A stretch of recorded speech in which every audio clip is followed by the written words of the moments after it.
There are three ways to add elements to Python list. One is append.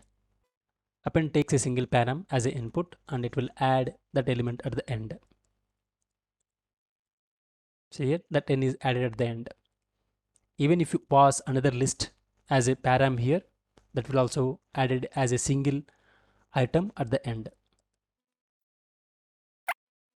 Now coming to the extend. Extend will take a iterable object and it will add each item from that iterable object at the end.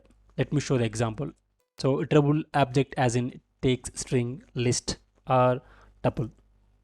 So I'm passing this, and what it will do is it will add this each element from this iterable object at the end of the list, not as a single element. See here, each element is added as a separate element to the list. Let me show you one more example.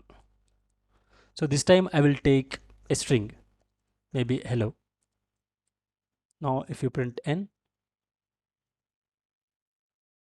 that's how it is. Now moving on to the last one, insert. Insert takes two parameters. One is a position, one is the object. So n dot insert. So for example, the first index position, and I want to insert 99. That's all. That's about adding elements to Python list.